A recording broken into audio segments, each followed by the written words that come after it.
Nous allons rejoindre Micheline, qui est la responsable des commerçants de Bordeaux, la présidente des commerçants de Bordeaux, et on va participer à la remise d'un chèque.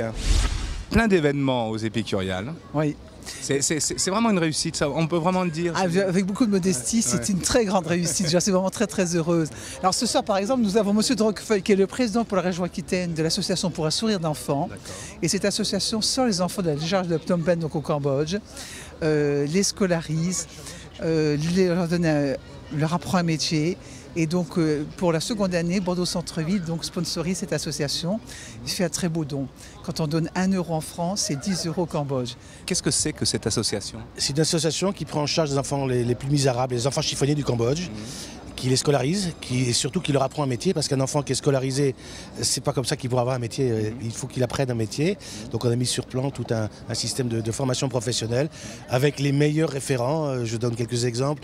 Pour tous, c'est L'Oréal, c'est Noroto, c'est l'école hôtelière de Lausanne, parce qu'on a toujours voulu qu'ils aient la meilleure formation possible.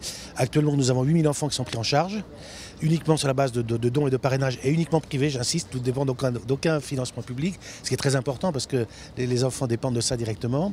Et nous avons déjà plus de 1500 enfants qui sont déjà dans la vie active. Les enfants, c'est l'avenir? C'est l'avenir du Cambodge fondamentalement, puisque vous savez que les Khmers rouges ont éradiqué pratiquement 2 générations de Cambodgiens. Nous avons aujourd'hui, les parents des enfants sont encore des gens totalement déstructurés parce qu'ils étaient petits lorsque les Khmers rouges étaient là. On les a mis dans des camps, on leur a appris à dénoncer, à tuer, à torturer. Donc les enfants que nous avons aujourd'hui ont des parents qui sont totalement déstructurés. Il faudra certainement encore 2-3 générations pour que la vraie nature humaine retrouve ses droits au Cambodge. Qu'est-ce que vous pouvez faire passer comme message aux personnes qui nous écoutent?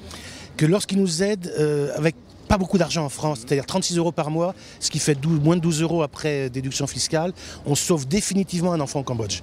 On ne fait pas beaucoup de choses avec ça en France, mais là-bas on sauve une vie. Et ça c'est extraordinaire. C'est énorme. Je suis heureuse de vous le remettre. Merci mille fois. Je voudrais vous remercier, vous et toute votre équipe, et également tous les commerçants de Bordeaux, parce qu'ils sont pour nous un très fidèle soutien et ils relaient un message qui est important. Sachez qu'avec 3000 euros au Cambodge, on fait des choses extraordinaires. On fait 10 fois plus qu'avec 3000 euros en France pratiquement. C'est aussi la fête, donc de beaux événements, vous avez bien vu, vous avez pu apprécier déjà l'espace des étoiles d'Épicure. Donc ce qui est très intéressant, c'est que nous avons vraiment une montée en puissance de ces manifestations avec, je dirais, une offre qui est pour tous. Beaucoup de jeunes, vous avez remarqué, avec les bars à vin. Bon, ça se passe bien, c'est la fête, mais dans une bonne tenue. Des restaurants avec des thématiques différentes, beaucoup de Bordelais qui sont revenus. Ils se sont réappropriés la manifestation, et puis notre emploi d'or, les étoiles d'Épicure. Donc un chef étoilé par soir, ça c'est quand même exceptionnel. Ça apporte un plus à notre manifestation et ça va complètement dans l'esprit sur notre ville qui est belle, qui est dynamique et que je souhaite à la Juppé en fait. Ça, moi je suis vraiment très heureuse. En plus le temps est de la partie en ce moment, un peu chaud mais bon c'est pas grave, on se rafraîchit, voilà. Non, moi c'est vraiment pour moi une très belle manifestation et nous allons encore la faire monter en puissance en 2011. Alors, et ça, c'est vraiment à Bordeaux et nulle part ailleurs. Hein. Ah, mais complètement. Mais on a peut-être des projets d'exportation, sait-on jamais.